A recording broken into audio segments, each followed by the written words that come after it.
Hello everyone and welcome. In this video I'm going to walk you through how to export and download your Viber data.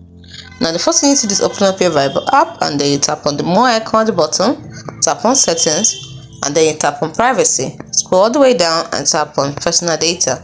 Then you can see request data, tap on it. Now here you can export and download your Viber data. This does not include any chat content, as all chats are protected by end-to-end encryption and content is not stored on Viber's server. Data will be sent to your Viber app on your mobile device. Data will not be delivered if you deactivate your account before it is received.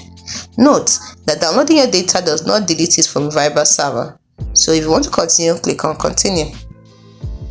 Now you'll be asked to confirm your request. Please make sure to protect your data once you've downloaded it to your device. Send your data file to. Now it's asking that should you send your data file to your mobile device. Confirm by clicking on confirm.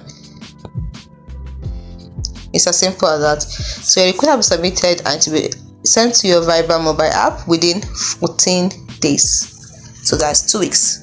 It's as simple as that. So within 2 weeks you're going to get your data. Hope you found this video helpful. If you did, do not forget to like and subscribe to the channel for more. Thanks for watching.